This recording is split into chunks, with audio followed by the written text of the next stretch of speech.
Baik, selamat sahabat bagi kita semua, baik yang di Indonesia. Selamat sore untuk saudara-saudara di Amerika. Hari ini hari Sabat tanggal 2 Mei ya. Sudah Mei, bulan Mei tahun 2026. Kita akan memulaikan kita punya pelajaran dari buku Step to Christ atau langkah-langkah kepada Kristus atau kebahagiaan sejati.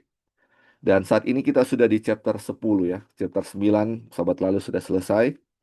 Dan ini kita sudah masuk di chapter 10 yang judulnya Knowledge of God atau pengenalan akan Allah.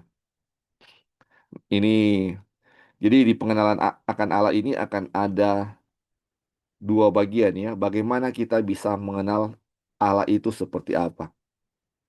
Kalau di chapter 9 kita belajar ya tentang bertumbuh bersama Kristus. Ya, bertumbuh bersama Kristus. Jadi bertumbuh itu atau ya bertumbuh bersama Kristus atau kehidupan dan pekerjaan Kristus ya. Chapter 8 tentang bertumbuh. Kalau yang chapter 9 kehidupan dan pekerjaan Kristus, pekerjaan ya, pekerjaan Kristus. Jadi sebagai umat Tuhan, sebagai pengikut Kristus, kita akan melakukan apa yang Kristus telah lakukan di dunia ini. Dan chapter 9 itu sangat luar biasa, itu adalah pekerjaan medical missionary ya. Sebenarnya kalau kita lihat secara baik seksama, bagaimana kita bisa menjadi berkat bagi orang lain. Dan bagaimana penduduk surga atau penghuni surga yaitu Bapa, malaikat-malaikat, mereka sangat senang dalam apa? Melakukan pertolongan atau memberikan bantuan kepada manusia atau kepada orang lain. Itu adalah kebahagiaan surga ya. Dibilang di chapter 9 kebahagiaan surga adalah bagaimana mereka membantu atau menolong orang lain. Makanya tidak ketika Yesus mau menyelamatkan dunia ini, itu adalah dia punya kebahagiaan untuk bisa menyelamatkan manusia ini ya, manusia. Walaupun itu suatu hal yang kayak bertanya, aduh, bagaimana bisa Tuhan mau datang untuk menyelamatkan umatnya yang kasihnya yang tak terselami itu. Dan ketika kita mempelajari chapter 9 itu ternyata kebahagiaan Kristus itu adalah bagaimana menolong orang lain. Ini malaikat-malaikat Tuhan pekerjaannya itu adalah bagaimana membantu manusia ya, melayani manusia, menolong manusia. Dan itu dibilang ya, itu adalah kebahagiaan surga. Dan kita juga calon penghuni surga, kalau kita tidak memiliki kebahagiaan dalam melayani orang lain, tentu kita tidak akan berbahagia ketika kita berada dalam kerajaan surga. Jadi,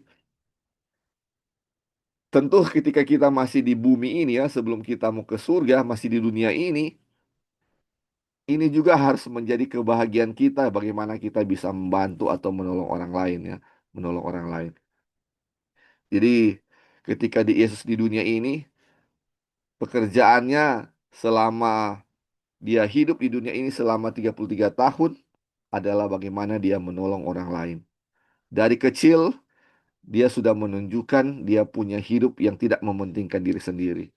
Bahkan makanan yang cuman satu pun yang dia miliki, ketika dia lihat orang lain yang kelaparan, dia akan kasih apa yang dia miliki. Ini luar biasa. Dan dibilang waktu lalu juga kita sudah pelajari ya, saudara-saudara, dalam apa namanya pekerjaan Injil ini atau pekerjaan pelayanan ini sebenarnya Tuhan bilang Tuhan bisa gunakan malaikat-malaikat saja ya. Malaikat-malaikat itu bisa dia gunakan, malaikat-malaikat itu bisa berubah wujud menjadi manusia untuk memberitakan Injil. Tetapi kenapa dia melibatkan manusia? Karena dia mau manusia mendapatkan berkat dari pekerjaan Injil ini atau pekerjaan Tuhan ini. Jadi dalam pekerjaan kita menolong orang lain, kita juga bisa mendapatkan berkat.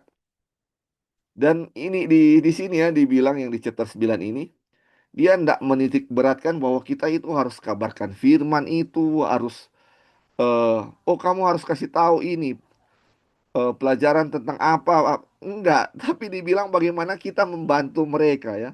Dengan perbuatan kita, kita menolong mereka. Sempat ya waktu lalu ada yang menambahkan bahwa ada yang tidak senang katanya kalau kasih pekabaran ini A atau B. Itu mungkin kurang efektif kalau kita kasih pekabaran ke orang lain untuk eh, mengenalkan Tuhan dengan cara kasih pekabaran ini itu atau apa ya.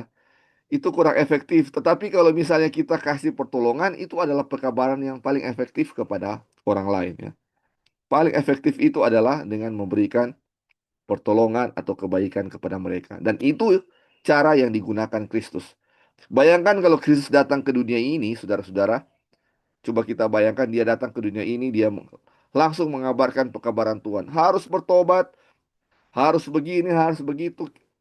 Kira-kira banyak orang yang akan datang kepada dia? Tentu saja tidak. Kenapa banyak orang yang datang kepada Yesus untuk mendengarkan firman Tuhan? Salah satu tujuannya adalah mereka mau dapat pertolongan ya, terutama kesembuhan. Di Manado ya, ini tahun-tahun terakhir ini, bulan-bulan terakhir ini, ada seorang tukang urut di Manado ini yang lagi viral di media sosial, yang banyak datang orang-orang berbondong-bondong datang untuk mendapatkan pertolongan kesembuhan darinya. Ini cuman urut ya, dan nggak semua bisa sembuh, tapi banyak sekali orang-orang datang ke tempat dia ini untuk memperoleh kesembuhan ya.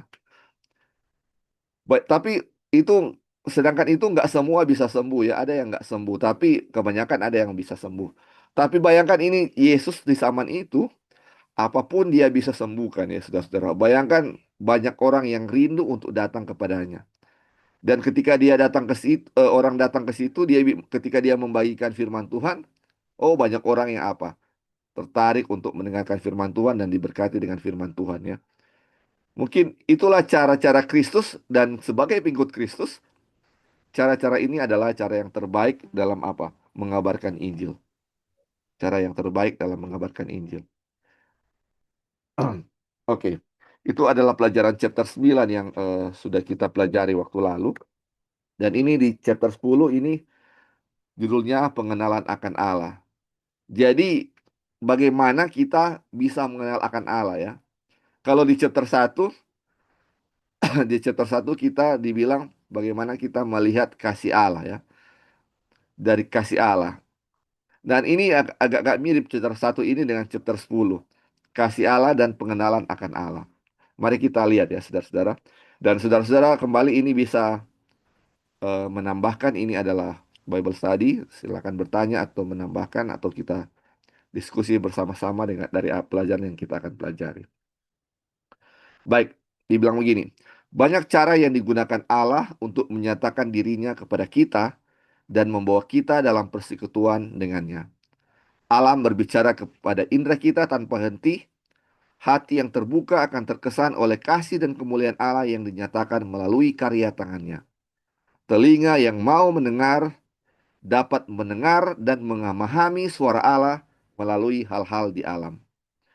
Padang yang hijau, pohon-pohon yang tinggi, kucuk dan bunga, awan yang melintas, hujan yang turun, gemericik aliran sungai, dan keagungan langit. Semuanya berbicara kepada hati kita dan mengundang kita untuk mengenal Dia yang menciptakan semuanya. Saudara-saudara, kalau di chapter 1, bagaimana alam itu menyaksikan kasih Tuhan kepada kita. Bagaimana alam itu merupakan ungkapan kasih Tuhan kepada kita ya. Bagaimana kita bisa lihat, aduh ini ternyata Tuhan ciptakan ini untuk kita manusia. Kasih Tuhan yang sangat besar. Dalam penciptaan, manusia diciptakan terakhir, sedangkan alam itu diciptakan lebih dulu ya. Matahari, bulan, bintang, terang, pohon-pohon, binatang-binatang diciptakan duluan untuk satu tujuan, untuk menyiapkan sebelum manusia datang, agar ketika manusia hadir di dunia ini, mereka berbahagia. Itu bagaimana Tuhan menunjukkan Dia punya kasih. Dan sekarang kita lihat bagaimana alam ini Tuhan gunakan untuk menyatakan Dia. Ini judulnya mengenal akan Allah. Jadi bagaimana kita bisa mengenal Tuhan melalui alam ya, melalui alam. Jadi ini ya, ini alam digunakan untuk kita bisa mengenal akan Tuhan. Dan dibilang di sini kalau kita hati kita hanya terbuka, ketika kita melihat alam, kita akan dia bilang ini kita akan mengerti, aduh, ini akan apa namanya mengundang ini yang ciptakan ini siapa ini? Siapa yang ciptakan ini pohon yang indah ini atau gunung yang indah ini? Atau misalnya kalau menyelam di bawah laut, itu taman-taman laut di bawah, ikan-ikan, itu karang-karang. Siapa yang ciptakan ini? Itu akan timbul dalam pertanyaan ini benak kita. Siapa yang ciptakan ini? Dan itu akan semuanya akan membawa bahwa Tuhan yang menciptakan semuanya ini. Oh, dan kita akan kagum ketika kita lihat keagungan ciptaan Tuhan, itu hati kita akan terangkat kepada Bapa, kepada Tuhan yang menciptakannya, dan kita akan kagum. Bapa ini sungguh baik. Bapa ini sungguh baik. Mari kita lihat ya. Terus dibilang, juru selamat kita mengaitkan pelajaran-pelajarannya yang berharga dengan hal-hal di alam. Pohon-pohon, burung-burung, bunga-bunga di lembah, bukit-bukit, danau-danau, serta langit yang indah, juga peristiwa dan keadaan dalam kehidupan sehari-hari, semuanya dihubungkan dengan firman kebenaran, supaya pelajaran-pelajarannya itu sering diingat, bahkan di tengah kesibukan hidup manusia yang penuh dengan kerja keras. Saudara-saudara, ketika Yesus di dunia ini, dia punya perumpamaan hampir semua ini atau semua ya kita bisa ini kita bisa lihat perumpamaan-perumpamaan Tuhan Yesus adalah tentang alam atau kehidupan sehari-hari. Sehingga itu orang-orang mengerti sekali apa yang Yesus yang ajarkan karena dihubungkan dengan apa? Pelajaran tentang hal-hal yang terjadi di alam, tentang burung, tentang bunga bakung, banyak ya tentang benih, bibit, segala macam itu tentang alam ya. Sehingga dibilang itu orang-orang mengerti bahkan mereka sering apa? Mereka bisa ingat bahkan di tengah kesibukan pekerjaan mereka, mereka bisa mengingat karena Tuhan apa? Karena Yesus mengajarkan mereka untuk mengerti firman Tuhan melalui apa? Perumpamaan-perumpamaan atau pelajaran-pelajaran dari alam. Ini Tuhan gunakan alam dari awal penciptaan sampai sekarang ini untuk mengenalkan Dia, mengalahkan umat manusia akan Dia dan pelajaran-pelajaran tentang eh, tentang Dia ya atau pelajaran-pelajaran tentang kebenaran firman Tuhan. Terus kita lanjut ya. Dibilang Allah menghendaki agar anak-anaknya menghargai pekerjaannya dan bersukacita dalam keindahan yang sederhana dan tenang yang dengannya ia menghiasi rumah kita di bumi ini. Allah adalah pencipta keindahan dan di atas segala sesuatu keindahan secara lahiriah, ia lebih mencintai keindahan karakter. Ia menghendaki agar kita mengembangkan kemurnian dan kesederhanaan, yaitu keindahan yang lembut seperti bunga-bunga.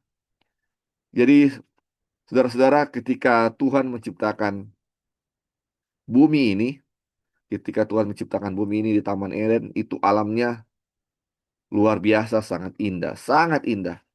Tetapi ketika manusia jatuh dalam dosa, keindahannya sudah nggak seperti dahulu. Ketika air menutupi bumi ini dengan air, itu memang keindahannya nggak sama seperti ketika Tuhan menciptakan bumi ini seperti semula ya.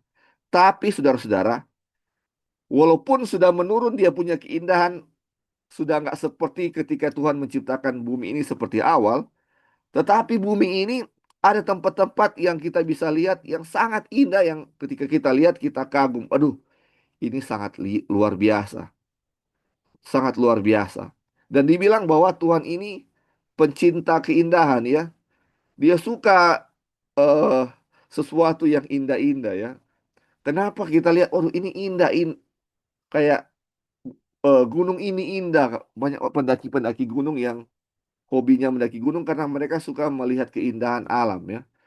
Mereka terkagum-kagum dengan keindahan alam ketika mereka lihat dari atas gunung atau dari bawah laut pun seperti itu. Banyak orang-orang yang hobi dengan hal-hal tersebut karena mereka kagum dengan keindahan alam yang ada misalnya di bawah laut itu. Ini sangat luar biasa. Sangat luar biasa. Kenapa itu indah-indah? Ternyata Tuhan itu pencipta keindahan ya. Dia menciptakan semua itu indah. Walaupun sudah nggak seperti dulu ya sebelum manusia jatuh dalam dosa. Tetapi masih tersisa keindahan-keindahan yang ada. Tetapi dibilang di situ, di sini dibilang segala sesuatu keindahan ini yang kita bisa lihat, dia lebih mencintai keindahan karakter. Jadi tujuan Tuhan menciptakan yang keindahan indah-indah itu di alam juga untuk menunjukkan bagaimana keindahan karakter kita ya. Sama seperti keindahan alam ciptaan yang dia sudah berikan bagi kita. Dan dibilang, ia menghendaki agar kita mengembangkan kemurnian dan kesederhanaan yang indah, keindahan yang lembut seperti bunga-bunga. Jadi ketika kita lihat bunga yang indah itu, yang sangat bagus, itu mengarahkan kita untuk bisa memiliki keindahan karakter yang lembut seperti bunga itu. Oh, ini luar biasa ya, saudara-saudara. Oke, mungkin sampai di sini, saudara-saudara. Ada yang mau menambahkan? Sorry, ini adalah pendahuluan ya tentang pengenalan akan Allah. Bagaimana kita mau mengenal Allah dari alam ciptaan dia, ciptaan Tuhan ya. Mengenal Allah dari ciptaan Tuhan. Dan kalau waktu lalu kita sudah pelajari ya, ini sudah saya pernah singgung juga dari Gospel in Creation ya, eh, Injil dalam penciptaan. Lalu itu juga sangat bagus sekali bagaimana Tuhan apa namanya memberikan Injilnya melalui alam. Dan dibilang di situ bahwa orang-orang orang-orang ateis pun bisa mengenal Allah melalui ciptaan Tuhan. Bagaimana alam itu, bagaimana awan itu, awan yang katanya seperti asap bisa menampung air sehingga menurunkan hujan. Awan yang tidak seperti asap ya saudara-saudara kalau kita lihat. Nggak bisa kita pegang, tetapi dia bisa menahan air hujan. Itu kuasa dari mana? Itu adalah kuasa Injil. Bagaimana rumput yang sangat rapuh kalau kita mau dengan jari saja bisa patahkan dia punya apa namanya? Dia punya daun itu, dia bisa mengangkat katanya apa? Mengangkat tanah yang berat di atasnya untuk bisa bertumbuh. Aduh, itu semuanya dari ciptaan Tuhan. Dan ini bagaimana kita bisa mengenal Tuhan lewat ciptaannya itu ya. Bahkan orang-orang kafir pun, orang-orang yang ateis pun yang tidak percaya Tuhan bisa mengenal Tuhan dari apa? Alam ciptaan Tuhan. Ini sangat luar biasa. Baik, kita lanjutkan ya saudara-saudara. Dibilang jika kita mau mendengarkan karya ciptaan Allah, jika kita mau mendengarkan karya ciptaan Allah akan mengajarkan kepada kita pelajaran-pelajaran berharga tentang ketaatan dan kepercayaan. Dari bintang-bintang yang dalam lintasannya yang tak berjejak melintasi ruang angkasa, dari zaman ke zaman mengikuti jalur yang telah ditetapkan bagi mereka. Sampai kepada atom yang paling kecil sekalipun, segala sesuatu di alam mematuhi kehendak pencipta. Dan Allah memelihara segala sesuatu, serta menopang semua yang telah diciptakannya. Dia yang menopang dunia-dunia yang tak terhitung banyaknya di seluruh jagat raya, pada saat yang sama memperhatikan kebutuhan burung pipit kecil berwarna coklat yang menyanyikan nyanyiannya yang sederhana tanpa rasa takut. Ketika manusia pergi melakukan pekerjaan sehari-hari, maupun ketika mereka berdoa, ketika mereka berbaring pada malam hari dan bangun pada pagi hari, ketika orang kaya berpesta di istananya, atau orang-orang miskin mengumpulkan anak-anaknya di sekitar meja yang sederhana, masing-masing diperhatikan dengan penuh kasih oleh Bapa Surgawi. Tidak ada air mata yang jatuh tanpa diperhatikan oleh Allah. Tidak ada senyuman yang luput dari perhatiannya. Waduh, ini luar biasa saudara-saudara. Kita melihat akan kasih kebaikan Tuhan bagi kita. Saudara-saudara, ini dibilang dari ciptaan Tuhan ini, kita diajarkan tentang apa? Obedience and trust. Bagaimana kita mau menurut dan percaya kepada Tuhan. Ini Penurutan ini bisa kita lihat ya, dibilang di sini ketika bintang-bintang, planet-planet mereka mengelilingi, misalnya planet-planet mengelilingi matahari sesuai dengan dia punya apa? Lintasan. Begitu juga katanya bintang-bintang ya. Ada dia punya lintasan-lintasan tertentu yang dia mengelilingi ya, dia mengelilingi dia punya lintasannya. Dari zaman ke zaman, dari zaman dulu, tetap mereka melintas sesuai jalur yang sudah ditetapkan bagi mereka. Dibilang bahkan atom terkecil sekalipun ya, mereka mematuhi kehendak pencipta Tuhan, pencipta kita yaitu Tuhan.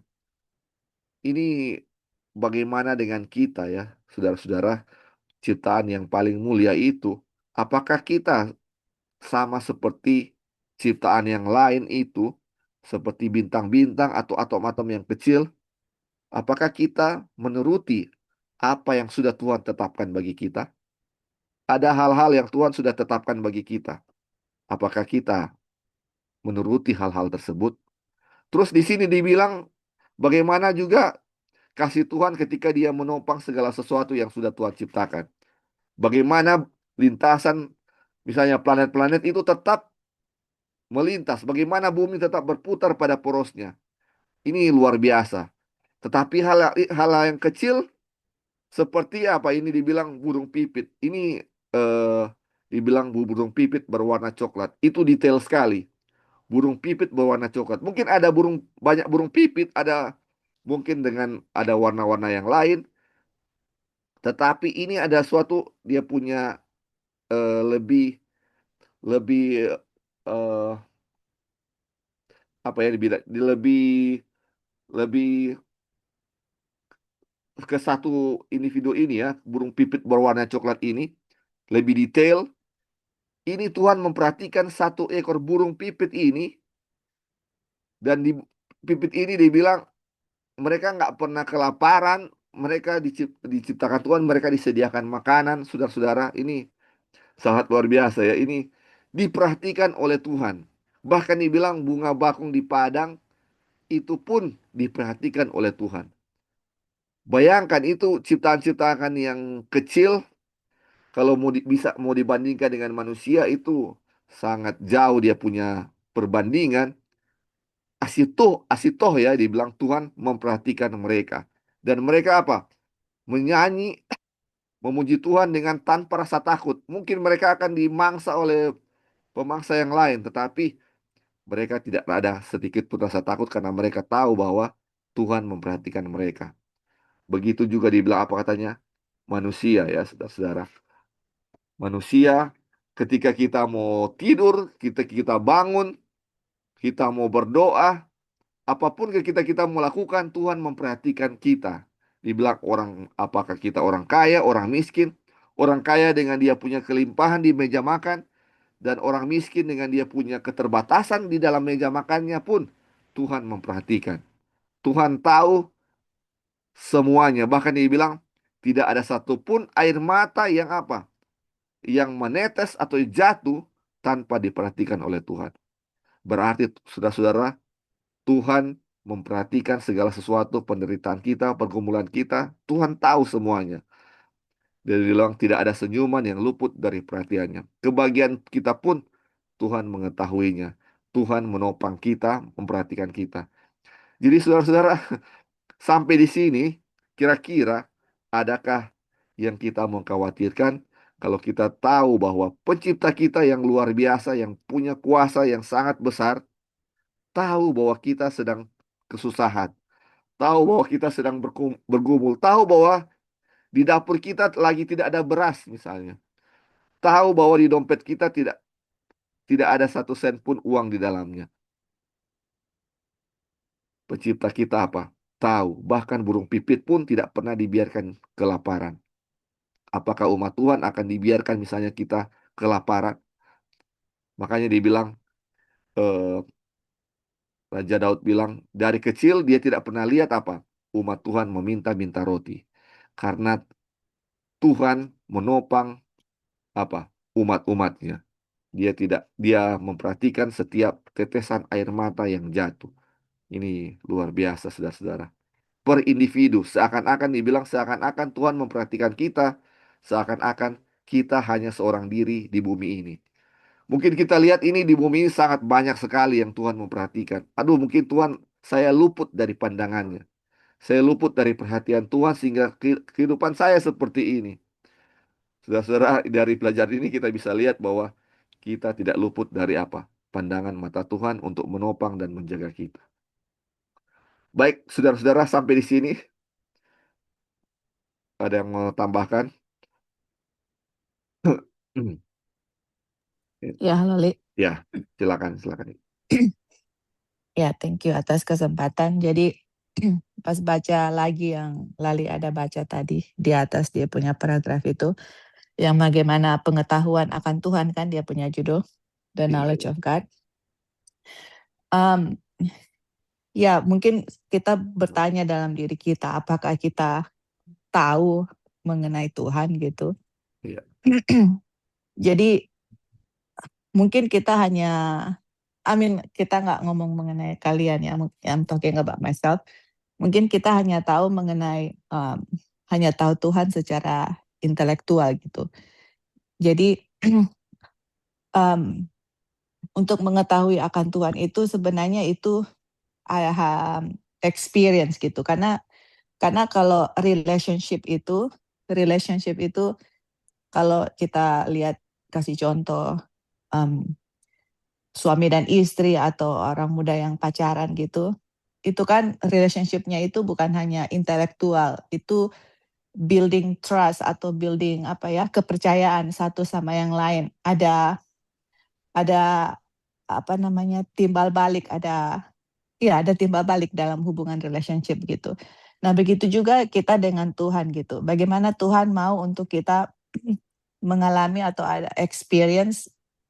living experience dengan dia. Living experience itu meaning bukan kita hanya tahu secara intelektual, oh Tuhan menciptakan dunia ini sangat beautiful.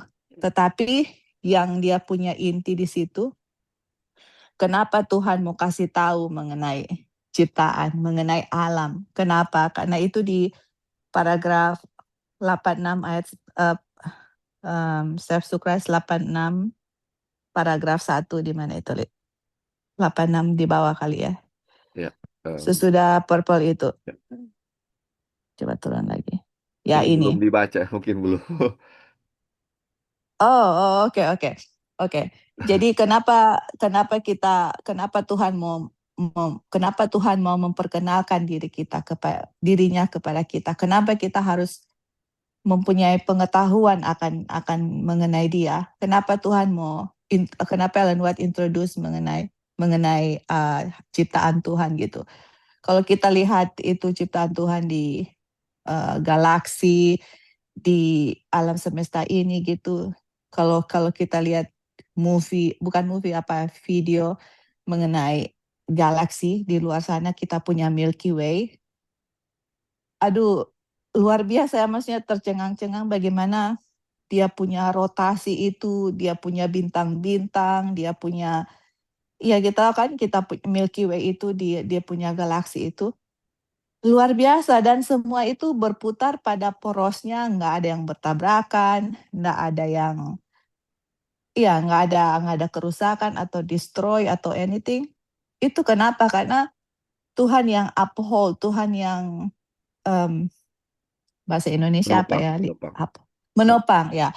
Tuhan yang menopang, Tuhan yang mengatur, dan semua itu hasil ciptanya itu adalah obedience gitu. Maksudnya mereka ikut turut dengan apa yang Tuhan sudah ciptakan, berputar pada porosnya atau di mananya itu, dan Tuhan yang menopang. Jadi seluruh alam semesta ini ataupun dunia-dunia yang lain yang nggak bisa dilihat dari yang ada di bumi ini dengan kita nggak bisa lihat, itu semua Tuhan yang topang. Itu matahari, bulan, dan bintang, walaupun hasil ciptanya ini sudah 6.000 tahun dengan dosa, tapi penuh dengan keindahan, dan Tuhan masih menopang. Dan itu bayangkannya tadi Lali bilang, itu hari pertama, kedua, ketiga, dan keempat, kelima. Kita manusia, Tuhan ciptakan di hari terakhir. Dan Tuhan ciptakan itu, hasil ciptanya yang begitu indah itu untuk siapa? Untuk manusia kan?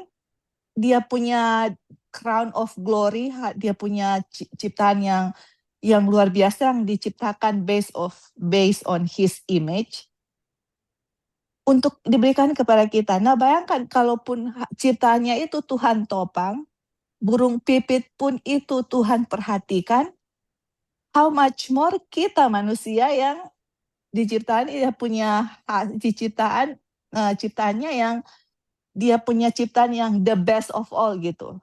Sedangkan kalau mau dibilang burung pipit pun Tuhan sangat perhatikan, dia tahu burung pipit itu bagaimana ciptaannya yang berdasarkan dia punya image gitu. Dan kita disebut sons and daughter of God. Anak-anak Tuhan. Makanya Tuhan kasih comparison. Sedangkan burung pipit Tuhan jaga, apalagi ngoni istilahnya begitu kan. Kan orang jatuh dalam dosa. Tuhan rela untuk tinggalkan semua di surga dan ada risk itu waktu Tuhan datang ke dunia ini, resiko kalau Tuhan gagal, aduh, kita tidak tahu apa yang mau jadi di seluruh alam semesta. Tuhan risk all untuk kita, dia bayar untuk kita dengan darahnya sendiri gitu. Untuk saya, untuk kita semua gitu, anak-anaknya yang hilang. Nah sekarang, waktu kita tahu ya, ini kan Tuhan mau kasih tahu dirinya kepada kita. Kalau Tuhan sudah bikin semuanya itu untuk semua ciptaannya dari hari pertama sampai hari kelima untuk manusia, dia topang seluruh alam semesta ini. Dan terus apakah kita dengan mengetahui semua itu so far dari setiap paragraf yang kita pelajari, terus kita kayak kurang mau percaya akan Tuhan seperti itu. Jadi istilahnya kalau Tuhan mau bilang, no, apa yang kita bikin semua ini enggak cukup gitu istilahnya ya. Kalau misalnya kita masih kurang percaya, tidak ada iman. Apa yang saya lakukan semua ini itu tidak cukup untuk membuktikan bahwa I care for you. Itu kan tadi makanya dibilang, Ellen White bilang, sedangkan kita punya tetes air mata pun Tuhan tahu gitu. Kita tersenyum, Tuhan tahu. Jadi itu sama seperti seorang ibu yang baru melahirkan anak, mungkin pasti yang lagi baru punya baby. Dia kalau seorang ibu itu suka memperhatikan dia punya baby, dia ketawa, dia menangis. Itu semua detail-detail itu diperhatikan sama ibunya, dia lapar. Nah itu manusia ya, bagaimana Tuhan gitu. Sedangkan kita punya rambut, Tuhan tahu berapa dia punya jumlah gitu. Kita punya kegelisahan, kita punya sakit, Tuhan tahu gitu, Tuhan perhatikan gitu. Dan dia punya ultimate yang kita sudah pelajari bahwa Tuhan mau kita ada kebahagiaan. Dia tidak mau ada kita mau menderita. Tuhan mau pour out all his blessing. Tapi remember, selalu kan ada setan yang, kamu nggak bisa kasih ini. Dia masih begini. Kita lihat aja cerita-cerita di Alkitab. Jadi ini semua Tuhan menunjukkan dirinya untuk kita gitu. Dan pelajaran ini sangat bagus untuk bagaimana kita bisa tahu akan karakter Tuhan. Tahu akan Tuhan itu. To know God, Ellen White bilang, to know God is to love Him gitu. Jadi pas kita tahu pengetahuan ini mengenai Tuhan menunjukkan dirinya, bagaimana saya merespon? Sama seperti ada seorang pria yang sangat mencintai wanita, dia utarakan dia punya seluruh isi hati, bagaimana dia sangat mengasihi, sangat mencintai, dan seterusnya. Sekarang wanita itu mau respons, apa dia punya respons terhadap perhatian yang diberikan oleh seorang laki-laki. Sama seperti Tuhan. Saya sudah kasih semua, Ellen White bilang, surga itu diberikan kepada manusia. All heaven diberikan kepada as a gift to man. Aduh, mestinya luar biasa ya. Surga nggak diberikan kepada burung pipit. Surga diberikan kepada you and me gitu. Why don't we trust God? Tapi kalau kita ini ya dia punya satu hal yang apa namanya, it scare me adalah um, setan kan itu, kita bilang Satan is the father of lie, kan setan itu bapak pendusta gitu, Bapak segala, right? Bapak apalagi Bapak segala pendusta, ya, betul. bapak segala pendusta itu setan. Kalau sudah dengan pengetahuan yang Tuhan berikan kepada kita mengenai semua mengenai Tuhan, terus kita masih nggak percaya sama Tuhan, kita samakan Tuhan itu dengan setan. Tuhan nggak, bahasa Inggris bilang he doesn't mean what he say. Dia nggak betul-betul bilang apa yang dia bilang gitu. Kita samakan Tuhan itu dengan setan karena setan kan pendusta. Kenapa saya nggak percaya kepada Tuhan? Karena saya ragu-ragu ini Tuhan betul atau enggak gitu. Jangan-jangan enggak gitu. Jadi kita samakan Tuhan itu dengan setan yang mana apa yang setan bilang dia nggak akan bikin karena dia dusta gitu. Kalau Tuhan, kita bilang God cannot lie. Tuhan tidak bisa. Karena apa yang dia bilang itu pasti akan terjadi. Tapi kalau kita put Tuhan yang kita ragu, Tuhan mau bikin ini, kita ragu ini, kita samakan Tuhan itu dengan setan. Karena apa Tuhan bilang itu betul enggak ya? Tuhan mau peduli sama kita enggak ya? Dia seperti itulah, makanya yang paragraf yang Ali akan baca itu, kita sometimes kebanyakan dalam hidup kita itu nggak trust and obey. Kenapa? Karena ragu-ragu gitu. Betul nggak ini? Makanya di chapter ini mau kasih tahu bagaimana Tuhan itu untuk kita supaya kita betul-betul percaya, trust, dan akan ada obedience di dalam hidup kita untuk benar-benar tahu bahwa Tuhan itu sangat mengasihi kita dan memperhatikan kita. Oke, Li. Thank you. Terima kasih untuk tambahannya. Mungkin ada lagi yang mau tambahkan, saudara-saudara? Baik, kita baca ya ini yang 86 paragraf 1 halaman 86 paragraf 1. Ini dia punya kelanjutan ya yang tadi Joy bilang. Jika kita mau benar-benar mempercayai hal ini, semua kekhawatiran yang tidak perlu akan lenyap. Hidup kita tidak akan begitu dipenuhi dengan kekecewaan seperti sekarang. Sebab segala masalah kita, baik yang besar maupun yang kecil, akan diserahkan ke dalam tangan Allah yang tidak bingung oleh banyaknya masalah ataupun kewalahan oleh beratnya persoalan. Dengan demikian, kita akan menikmati ketenangan jiwa yang telah menjadi kerinduan banyak orang. Aduh, ini luar biasa, saudara-saudara. Kalau kita tahu bagaimana Tuhan melalui alam ini, Dia ciptakan, Dia topang semuanya, bagaimana Dia memperhatikan satu tetes air mata. Kalau kita percaya betul-betul akan hal ini, dibilang semua kekhawatiran yang tidak perlu akan lenyap. Tidak akan ada lagi apa namanya kekhawatiran ya. Tidak akan dipenuhi dengan kekecewaan seperti sekarang ini. Masalah kita mau kecil mau besar, kita serahkan kepada Tuhan karena kita tahu Tuhan memperhatikan kita.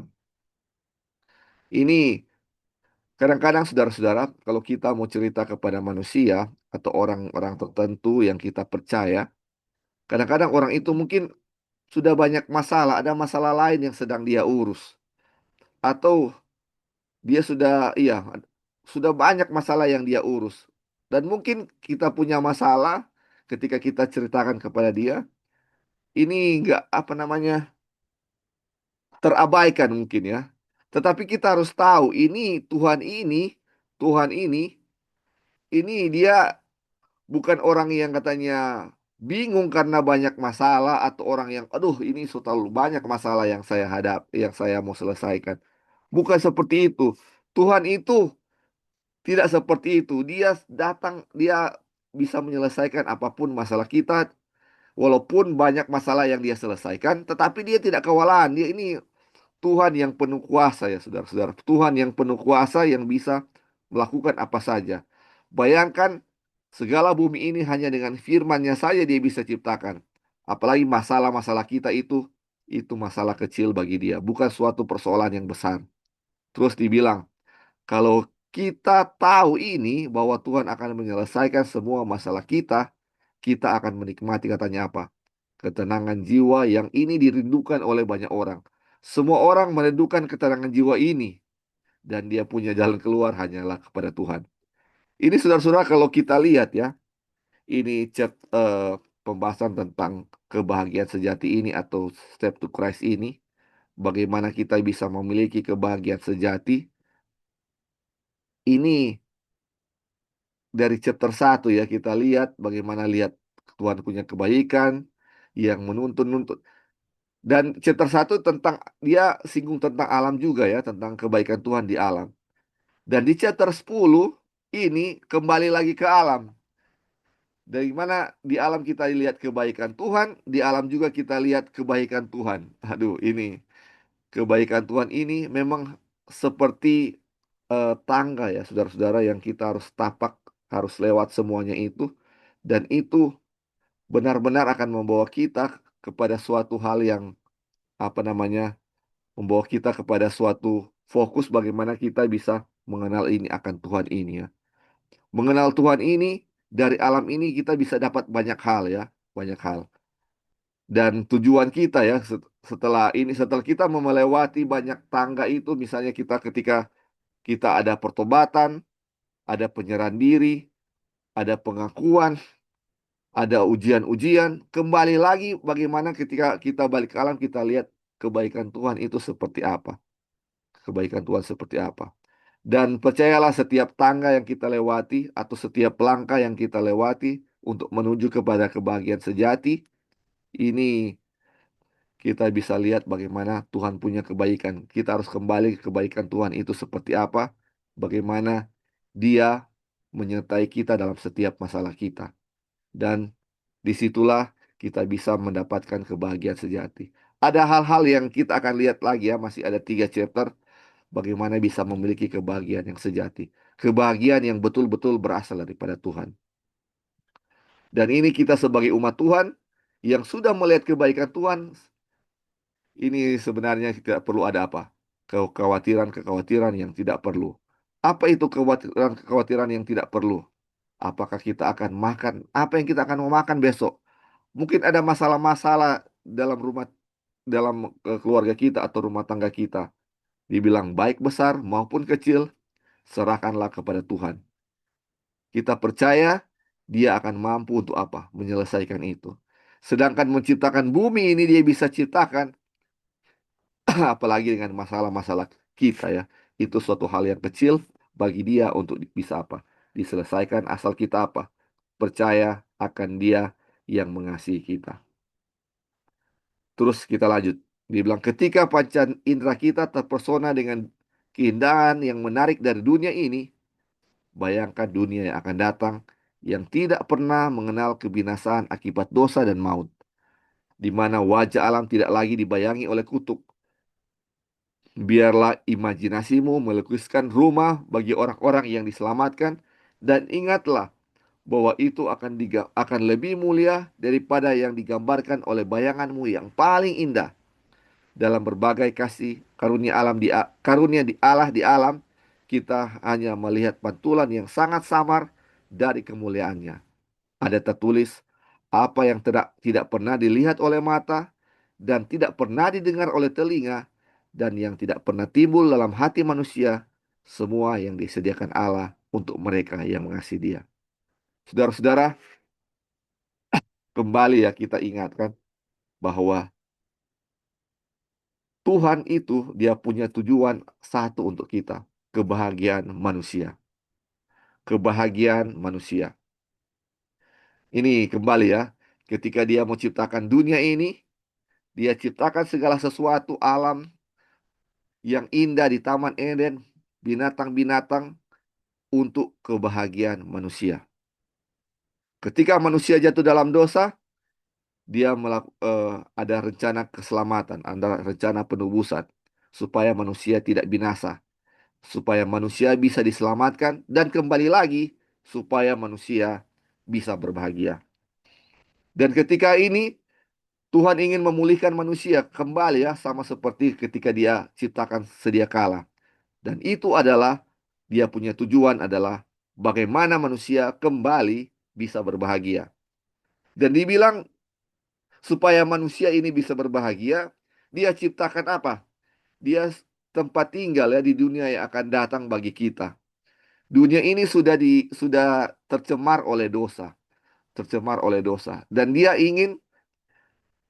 tidak ingin nih kita ini berada di dunia ini sebenarnya. Dunia ini kebahagiaannya ini tidak tidak sempurna. Mungkin sebagai umat Tuhan kita bisa berbahagia, tetapi belum sempurna kalau kita masih di dunia ini. Sehingga dia mau ciptakan dunia yang baru ya, dunia akan datang, kerajaan surga dia akan ciptakan untuk kita. Atau dunia baru dia ciptakan untuk kita. Supaya kita bisa tinggal di sana dan memiliki kebahagiaan sejati. Ah, ini dia bilang kita bayangkan ya, ini Tuhan mau kasih kita dunia yang akan datang.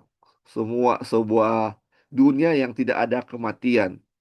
Hanya ada kebahagiaan di sana. Bayangkan saudara-saudara, saya sering bermimpi saudara-saudara tentang surga ini atau dunia baru ini.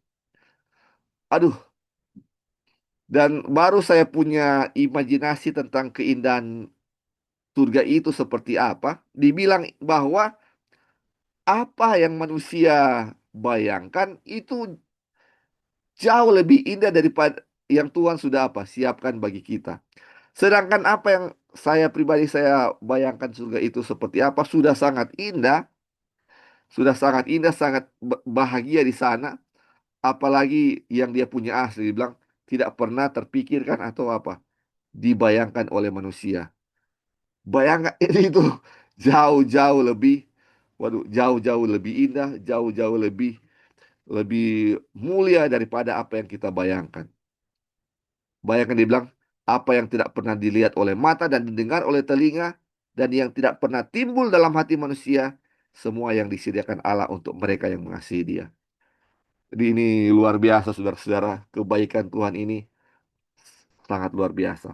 Jadi apa yang kita mau kenal dari Tuhan sejauh ini? Yang kita mau kenal dari Tuhan, atau bagaimana kita tahu akan Tuhan, bahwa Tuhan itu berkuasa menciptakan kita, menopang kehidupan kita, dia memenuhi kebutuhan kita. Itu kita harus tahu. Allah itu berkuasa menciptakan dan menopang kita. Dan yang ketiga, Allah itu memperhatikan kita. Dan yang terakhir itu Allah itu apa? Mengasihi. Keempat, Allah itu sangat mengasihi kita sehingga dia mau kita untuk selalu berbahagia, sehingga dia apa? Menciptakan atau eh, berjanji bagi kita untuk apa? Akan ada dunia yang akan datang. Dan janji Tuhan itu adalah ya, dan bilang Tuhan tidak bisa berdusta. Ketika dia bilang itu, semuanya dia sudah siapkan bagi kita. Dengan satu tujuan, kita itu apa? Bisa berbahagia. Kita tidak apa? Bersedih lagi, saudara-saudara. Tuhan tidak mau kita untuk apa? Bersedih. Bersedih. Bahkan makanya ketika ada satu orang yang bertobat dibilang seluruh surga apa? Seluruh surga bernyanyi bersukacita. Bayangkan saudara-saudara, bayangkan kebahagiaan surga itu seperti apa ketika manusia bertobat, manusia diselamatkan, berbahagia. Dan waktu lalu kita sudah belajari di chapter 9 bahwa kebahagiaan surga itu adalah dengan menyelamatkan orang lain. Ketika orang lain diselamatkan, mereka apa? Mereka berbahagia. Makanya itu juga menjadi pekerjaan kita untuk menyelamatkan atau menolong orang lain. Karena kita itu adalah apa? Calon-calon penghuni surga. Baik, sampai di sini ada yang mau tambahkan? Nih, Halo, Li. ya, silakan, silakan. Iya. Jadi waktu kapan ya kalau nggak salah ada orang punya pendeta di gereja, waktu dia kasih khotbah, dia mau coba tunjukkan Yerusalem atau Yerusalem yang di surga gitu. Waktu dia tunjukkan Yerusalem, dia cari gambar yang di AI picture yang Iya, iya. describe mengenai Yerusalem baru gitu. Nah, waktu dia kasih tunjuk, dia punya picture, dia punya gambar waktu dia kasih khotbah itu, bagus sekali ya, maksudnya dia punya gambar yang Yerusalem yang AI bikin gitu. Terus ada gambar juga yang bagaimana di surga itu ada kayak malaikat-malaikat, maksudnya itu yang dibikin dari AI ya. Iya, iya. Tapi walaupun kita lihat dari AI aja yang bikin itu sudah seperti kayak terkagum begitu, maksudnya wow, luar biasa walaupun gambarnya itu jauh dari sempurna tapi sangat sangat indah dan begitu. Nah, yang Tuhan mau sediakan itu itu nggak pernah mata pernah lihat, nggak pernah telinga dengar, yang nggak pernah masuk di dalam pikiran manusia ataupun mau AI pun itu Iya. nggak itu jauh dari jauh dari jauh sekali dari sempurna yang dari yang Tuhan mau siapkan untuk kita gitu. Nah, kita bisa bayangkan juga kalau misalnya kita sebagai orang tua ya, misalnya mau beli rumah atau mau cari tempat country living, sebagai orang tua kita selalu pikirkan mau mau beli rumah atau mau tinggal di rumah atau cari tempat country living, selalu selalu ada di orang punya pikiran mau cari tempat yang bagaimana ada tempat untuk anak-anak bisa enjoy gitu. Maksudnya anak-anak bisa bermain, anak-anak bisa having fun, bisa something yang bagaimana anak-anak nikmati juga tempat yang kita mau tinggal gitu. Jadi teman-teman bayangkan juga ya, maksudnya itu sebagai orang tua. Nah, bagaimana Tuhan selalu memikirkan bagaimana untuk membuat anak-anaknya itu bahagia gitu ya. Kita sebagai orang tua bagaimana, oh ada tempat, oh di sini anak-anak bisa main sepeda, anak-anak bisa begini, begini, bisa lari-lari di luar atau main-main di luar. Walaupun itu belum misalnya contoh kita belum beli, tapi sudah terpikirkan bagaimana anak-anak itu akan respons, akan react dengan tempat yang akan kita tinggal itu saya pikir pun mereka bahagia, kita juga sudah berbahagia memikirkan anak-anak itu akan bahagia gitu. Nah, begitulah Tuhan gitu ya memikirkan bagaimana kebahagiaan yang Dia mau berikan kepada kita gitu. Jadi itu satu yang kita mau bilang yang mana mata nggak pernah lihat itu yang Tuhan akan sediakan. Walaupun Ellen White kasih deskripsi mengenai di Taman Eden atau Tuhan Eden kan dia kan pernah penglihatan di bawah ke surga gitu di mana pohon-pohonnya bercahaya, tidak mati gitu ya. Bunga-bunga itu dipetik tapi nggak pernah layu. Itu yang Ellen White pernah lihat. Yang salah satu deskripsi yang dia lihat di surga yang apa namanya, at least orang bisa bayangkan apa yang ada di surga gitu. Nah, terus sahabat yang kemarin itu ada di satu gereja yang mereka kumpulkan anak-anak remaja 13 tahun ke atas dari seluruh daerah di sekitar sini ya, di tempat orang tinggal itu dari gereja-gereja Advent. Mereka kumpul di situ, terus mereka bikin kayak orkestra.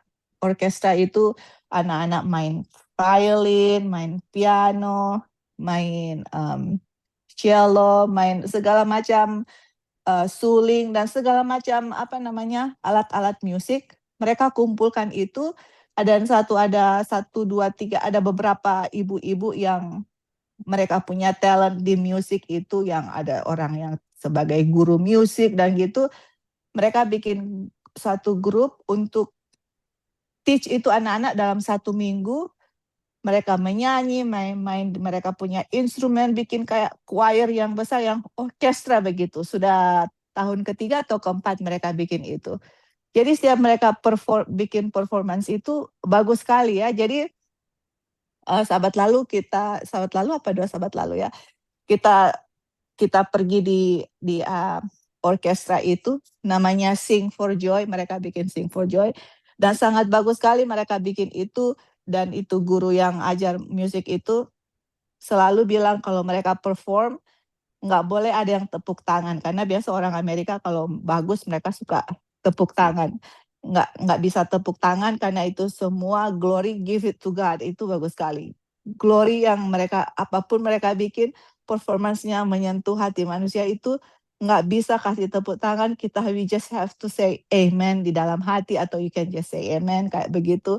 Dan kalau bisa nggak boleh, nggak apa namanya, semua kemuliaan itu untuk Tuhan gitu, bukan untuk mereka, karena yang mereka bikin itu adalah talenta yang Tuhan berikan untuk anak-anak gitu. Jadi waktu mereka performance, diundang juga orang-orang luar untuk datang lihat mereka punya performance. Jadi dari Sabat pagi sampai Sabat sore.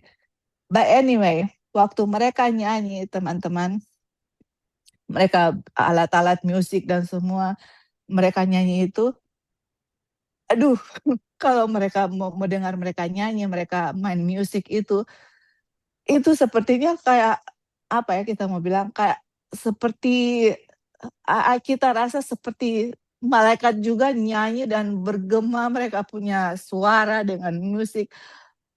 Kita punya hati itu terangkat gitu, dan sepertinya kayak gimana ya, I cannot explain bagaimana perasaannya itu waktu mereka itu menyanyi semua, dan anak-anaknya sangat, mereka latih, dia punya suara, dia punya musik, dan aduh luar biasa gitu. And then all of a sudden dia punya pemimpin choir itu bilang, coba kita bayangkan bagaimana itu choir di surga.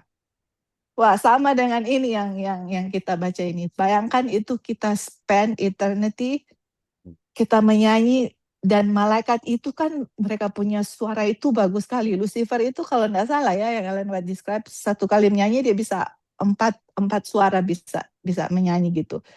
Dan malaikat-malaikat di surga, thousands and thousands and thousands, time 10,000 and thousand, itu anak-anak yang performance itu mungkin sekitar seratusan orang atau kurang lebih 100 orang, seratusan begitu, main violin, main semua, terus mereka nyanyi, mereka punya suara dilatih sebagus mungkin, karena yang latih itu orang-orang yang expert gitu, yang bagus, yang mereka punya kerja di musik begitu ya. Ada yang jadi yang latih violin itu ambil dokter khusus untuk violin gitu. Jadi mereka really very good job begitu untuk main. Terus kita bayangkan di surga itu main kecapi, malaikat menyanyi. I mean like, rasanya itu seperti, I don't know bagaimana dia punya perasaan, dan bayangkan kita di surga, di tahta Tuhan, dan kita menyanyi untuk memuji Tuhan. Oh man, I mean, terus abis itu kita bayangkan bagaimana kita punya mungkin kesusahan kita karena kesusahan kita atau penderitaan kita atau trials yang kita hadapi. Makanya kan Rasul Paulus bilang, membandingkan dengan kemuliaan surga itu nggak ada artinya sama sekali gitu. Nah itu yang Tuhan mau berikan untuk kita gitu. Begitulah kasih Tuhan, dan bagaimana Tuhan seperti orang tua mau berikan sesuatu yang anak-anaknya senang gitu. Terima kasih. Wow, kalau ada kalau anak-anak kita dikasih something dan mereka memang suka, terus mereka dapat yang mereka expect, yang mereka itu, mereka sepertinya mereka hanya kayak mau give hug, terus oh thank you mommy daddy, oh very excited begitu.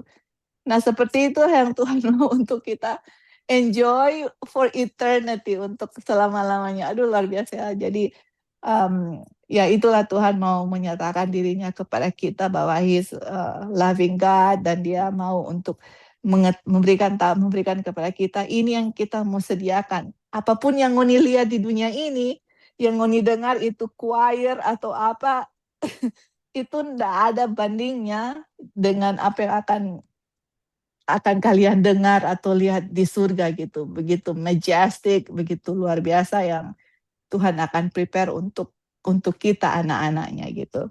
Oke, Li, thank you. Ya, terima kasih. Jadi ada pernah baca lupa di mana di kutipan itu dia bilang ketika kita tinggal di surga katanya, ketika kita tinggal di surga tinggal selama-lamanya kan, ini eternity, tidak ada kematian, tinggal selama-lamanya. Terus dibilang apakah kita tidak akan bosan tinggal walaupun itu indah, tapi selama-lamanya di surga itu apa nggak mau bosan? Kalau di dunia ini kan biar kita tinggal misalnya di hotel berbintang 5 yang segala sesuatu ada, pasti suatu waktu kita akan bosan, kan dia bilang begitu. Tapi ada kutipan, terus kutipannya bilang begini, ketika kita tinggal di surga itu katanya sama seperti anak yang diberikan mainan baru setiap hari. Bayangkan, anak yang diberi mainan baru setiap hari dan tidak akan bosan dengan setiap baru ada apa namanya kebahagiaan tersendiri yang sudah ada di situ. Ini luar biasa ya. Ada ribuan bahkan tak terhitung jumlahnya bintang-bintang, planet-planet di langit, di di di langit-langit, ya, planet dan bintang-bintang yang akan kita kunjungi, yang aduh, yang setiap hari aduh excited sekali ya. Ini contoh saja anak-anak saya yang masih kecil, ketika dikasih sesuatu, buku atau mainan, mereka aduh excited sekali ya, walaupun barang-barang kecil atau apa, mereka sangat berbahagia ya. Ini bayangkan kita sebagai manusia dikasih manusia ketika kita di surga dikasih mainan baru setiap hari, seperti anak-anak dikasih mainan baru setiap hari. Itulah saudara-saudara, sangat berbahagia dan excited setiap hari. Dan tidak akan pernah bosan ketika kita berada dalam kerjaan surga. Karena ketika kita baca ini, wah, ternyata itu benar ya. Tuhan itu dia punya tujuan satu adalah kebahagiaan manusia. Dia ingin manusia berbahagia. Dan semua itu yang diciptakan, yang nanti di surga itu, yang tidak pernah terbayangkan oleh kita manusia, yang sangat indah Tuhan sudah apa? Ciptakan untuk kita ya saudara-saudara. Kita sudah bayangkan yang indah-indah, diciptakan yang indah-indah, tetapi yang nyata itu jauh-jauh lebih daripada yang kita sudah bayangkan atau kita dengar ya. Oke, tadi ada yang mau tambahkan juga, saudara-saudara, silakan. Ya, Ya, halo, silakan deh. selamat pagi. Silakan. Ya. Halo, selamat ya. Jadi dari bacaan tadi dan penjelasan ya, kita bisa lihat bagaimana alam itu begitu indah ketika mereka menuruti firman Tuhan, perintah-perintah Tuhan. Walaupun alam kita ya sudah dicemari oleh dosa, itu bisa memancarkan satu kemuliaan yang begitu indah dalam tadi Iya, apa? Itu sudah dicemari oleh dosa. Bagaimana iya, kalau itu sempurna? betul. Aduh, itu memang betul-betul tidak bisa dibayangkan. Dan bagaimana dengan dunia baru yang Tuhan sediakan? Aduh, itu luar biasa. Dan semua itu adalah bagaimana alam menyatakan kemuliaan yang begitu, aduh, indah, nak bisa dibayangkan, nak bisa dipikirkan. Itu karena mereka menuruti perintah Tuhan. Dan itu kan yang Tuhan mau ya. Kita ini ciptaan Tuhan yang manusia dan ciptaan Tuhan yang paling tinggi.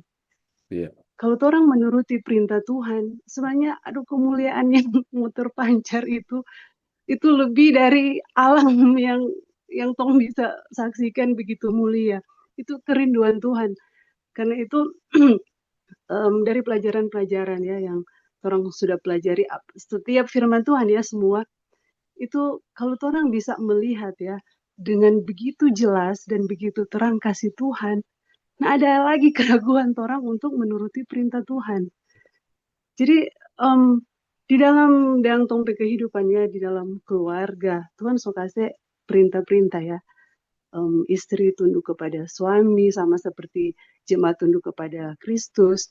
Suami mengasihi istri sama seperti Kristus telah menyerahkan nyawanya. Jadi kasih yang sama dengan seperti Kristus menyerahkan nyawanya untuk jemaat. Anak-anak tunduk kepada taat kepada orang tua, hamba Tuhan. Jadi ada perintah-perintah yang Tuhan perintahkan juga country living ya. Tuhan perintahkan dan semua ya perintah Tuhan itu sebenarnya untuk kebahagiaan orang ya. Supaya orang bisa menyatakan kemuliaan Tuhan yang Tuhan rindu supaya orang bisa memberikan kesaksian yang lebih indah dari alam yang begitu sempurna pun yang Tuhan sudah sediakan. Jadi itu ya ketika orang menuruti firman Tuhan, nggak ada keraguan lagi. Jadi dari pelajaran-pelajaran ini kita dikuatkan bahwa jangan lagi ragu kepada Tuhan. Percayalah kepada Tuhan. Dia berkuasa atas segala sesuatu. Dia telah menciptakan langit dan bumi, laut, dan segala isinya. Dia telah menebus kita. Jangan lagi kita ragu tentang Tuhan. Supaya kerinduan Tuhan ya memancarkan kemuliaannya kepada dunia itu bisa betul-betul jadi di dalam kehidupan orang semua. Terima kasih. Iya, terima kasih Rev. Iya, puji Tuhan ya. Memang ini alam Tuhan sudah ciptakan kepada kita walaupun sudah tak seindah dulu ya ketika pertama kali diciptakan, tetapi masih ada sisa-sisa keindahan yang Tuhan masih berikan kepada kita ya. Masih ada sisa-sisa keindahan yang Tuhan sediakan supaya kita bisa melihat keindahan ciptaan Tuhan ini ya. Kita bisa melihat siapa yang ciptakan dunia ini yang begitu indah ini. Walaupun kita tahu bahwa dulu ketika waktu di Taman Eden itu masih apa? Sangat jauh-jauh lebih indah. Bayangkan saudara-saudara, sekarang aja ketika sudah berdosa masih indah. Bayangkan waktu di Taman Eden itu indahnya seperti apa. Wah, luar biasa. Dan penciptanya siapa? Itu adalah Tuhan. Jadi kita bisa mengenal Tuhan dari alam yang sudah diciptakan, yang sangat indah ini. Baik, kita lanjut ya saudara-saudara. Penyair dan ahli ilmu alam atau naturalis memiliki banyak hal untuk dikatakan tentang alam. Tetapi orang Kristenlah yang menikmati keindahan bumi dengan penghargaan yang paling tinggi karena ia mengenali karya tangan Bapaknya dan melihat kasihnya dalam bunga, semak, dan pohon. Tidak seorang pun dapat sepenuhnya menghargai makna bukit dan lembah, sungai dan laut, jika ia tidak memandang semua itu sebagai ungkapan kasih Allah kepada manusia.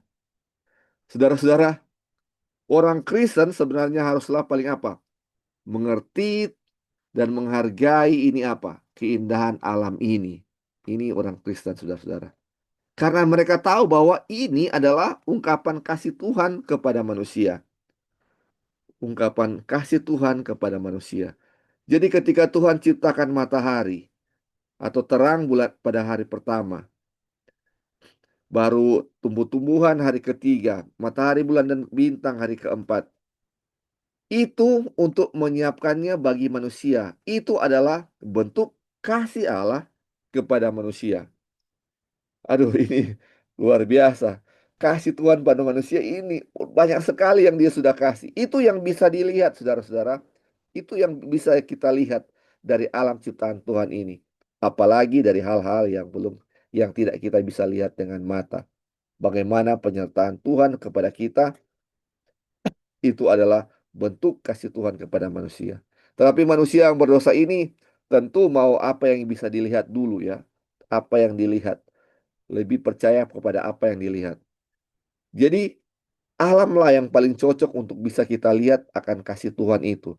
Barulah kita akan percaya bahwa tentang apa? Hal-hal yang tidak bisa dilihat dari apa? Dari bentuk kasih Allah kepada manusia. Jadi ini alam ini adalah hal yang bagaimana kita bisa mengenal Allah yang mengasihi kita sebagai manusia. Terus dibilang, Allah berbicara kepada kita melalui pekerjaan pemeliharaannya dan melalui pengaruh rohnya di dalam hati.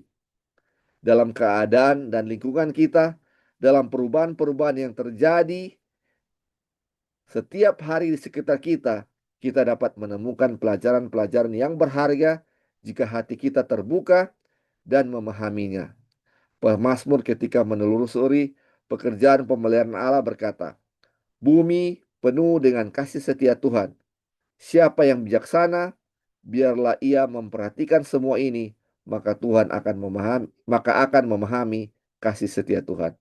Kalau mungkin terjemahan ini ya kita bilang, siapa yang berhikmat, dia akan memahami kasih setia Tuhan.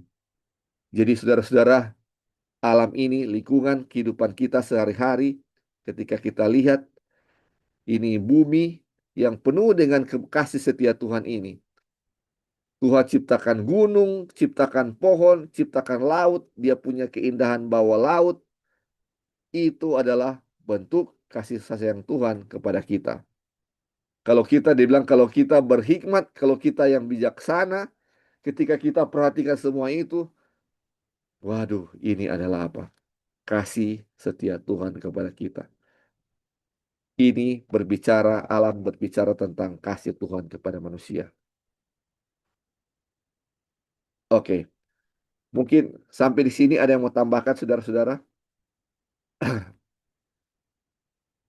Ya, ini dari eh, awal sampai di halaman 87 paragraf 2 ini berbicara tentang alam. Bagaimana kita bisa memahami kasih setia Tuhan melalui alam. Bagaimana kita bisa melihat kebaikan Tuhan melalui alam. Bagaimana Tuhan berbicara kepada kita melalui alam. Nah, kita dan berikut kita akan lihat ya, ini dia punya eh, cara kedua bagaimana kita bisa mengenal Tuhan ya. Kalau tadi lewat alam, yang kedua lewat apa? Kita lihat ya.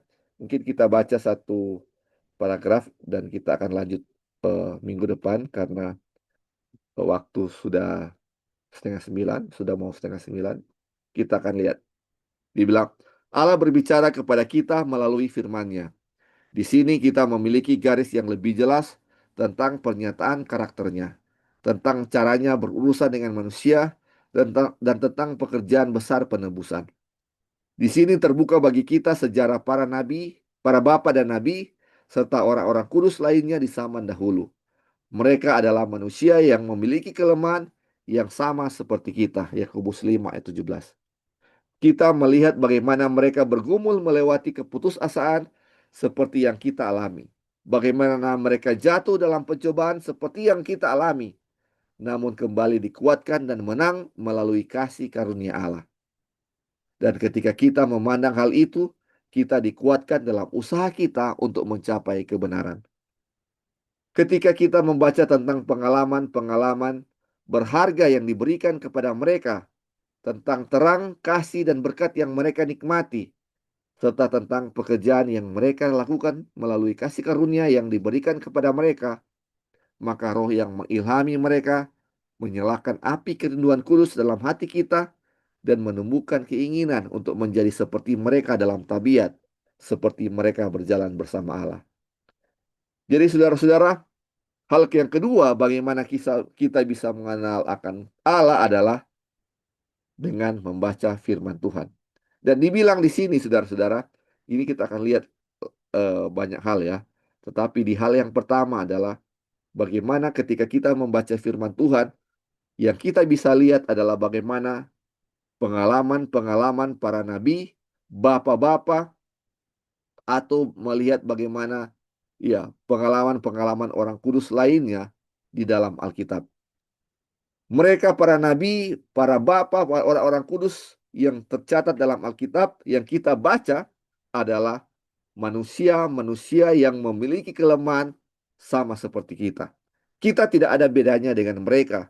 Sama-sama manusia yang berdosa. Mereka ada kelemahan, kita pun ada kelemahan. Dibilang juga dari pengalaman-pengalaman bagaimana mereka jatuh.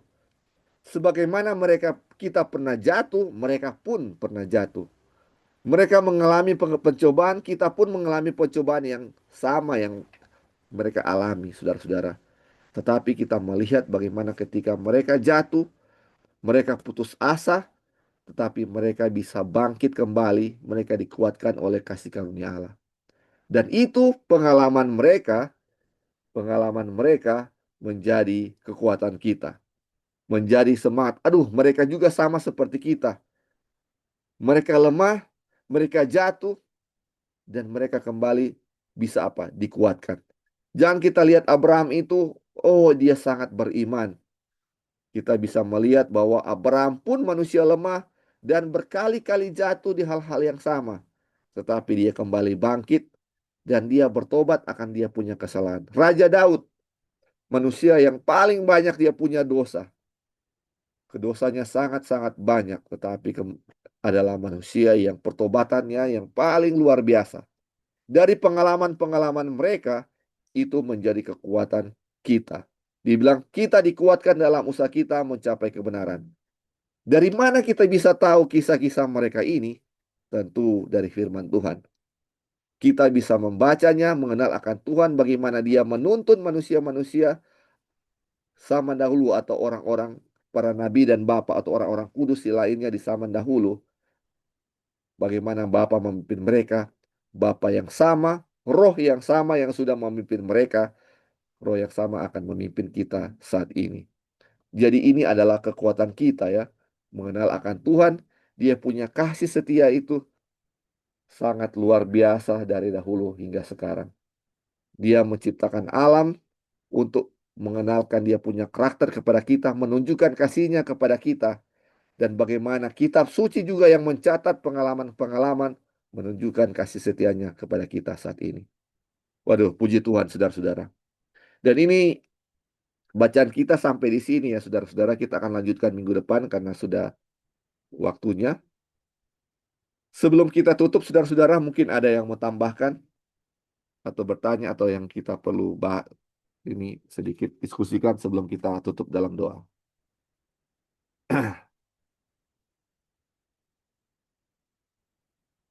Oke, baik. Kalau tidak ada tambahan, oh ada, silakan, Pak Pendeta, silakan. Ya, selamat sahabat. Terima kasih kesempatan yang diberikan. Sahabat pendeta. Ya. Kalau berbicara mengenai alam, ini kan sudah dicemari dosa juga, tapi Iya. masih kelihatan keindahannya. Iya. Kenapa masih kelihatan keindahannya? Tuhan yang menjaga. Iya. Sebenarnya itu yang mau ditekankan. Tuhan yang menjaga. Walaupun kelihatannya ini sudah dikuasai oleh iblis, Tuhan menjaga. Sekarang ketika kita ditonjolkan mengenai para pendahulu kita, para nabi dan lain sebagainya, mereka pun berdosa. Iya. Tetapi Tuhan menjaga mereka. Tuhan menjaga mereka, mereka yang mau dijaga. Alam itu tidak bisa memilih, kita memilih. Iya. Jadi kita pilihlah untuk dijaga oleh Kristus. Penyerahan diri kita sepenuhnya kepada Kristus. Dijauhkan dari keraguan. Nanti kita akan masuk kepada bab tentang keraguan. Yang jelas bahwa Allah ingin menghilangkan keraguan kita untuk kita belajar percaya. Jadi kita pun begitu, kita ini masih dicemari dosa. Tapi dengan penyerahan kita, Tuhan akan menjaga kita. Dan sebagaimana nanti bumi ini yang sudah dicemari dosa, Tuhan jaga. Lalu kemudian nanti dipulihkan, kita pun nanti akan dipulihkan. Kita berbicara mengenai kemuliaan Tuhan itu adalah berbicara mengenai karakter. Dan karakter ini juga yang akan dipulihkan. Disitulah pancaran kemuliaan Allah di dalam diri kita.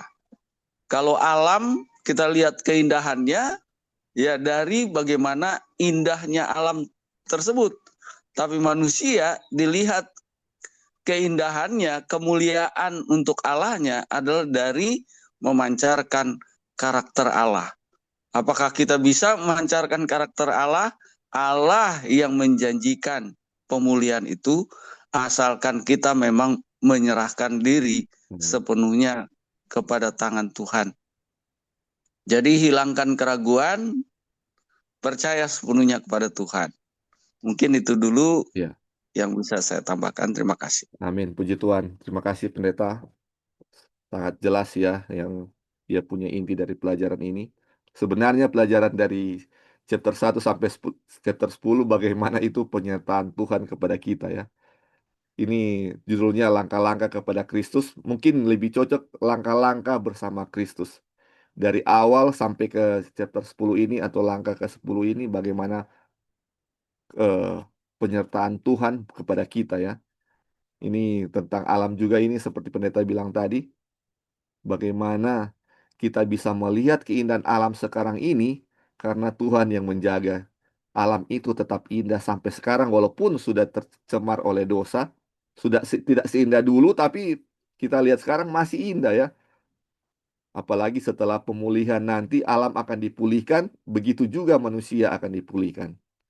Dan bagaimana juga yang dibilang tadi ya, bagaimana pemeliharaan Tuhan terhadap pendahulu-pendahulu kita kepada para nabi, Allah yang sama yang akan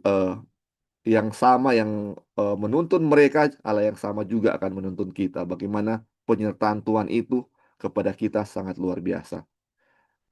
Asalkan kita mau untuk Tuhan pimpin ya, sama dengan bab tentang penyerahan itu ya. Bagaimana kita mau Tuhan tuntun, untuk Tuhan bisa eh, mengontrol akan kehidupan kita ya. Puji Tuhan, terima kasih pendeta. Mungkin ada lagi sebelum kita tutup dalam doa? Baik, terima kasih. Kalau tidak ada, pelajaran kita sampai di sini, biarlah pelajaran ini sampai di sini ini bisa membawa berkat ya. Dan saya percaya ini berkat yang luar biasa pada sahabat ini ketika kita belajar tentang pengenalan akan Allah dari alam dan dari kitab suci. Baik, sampai di sini saya bawa dalam nama Yesus. Amin.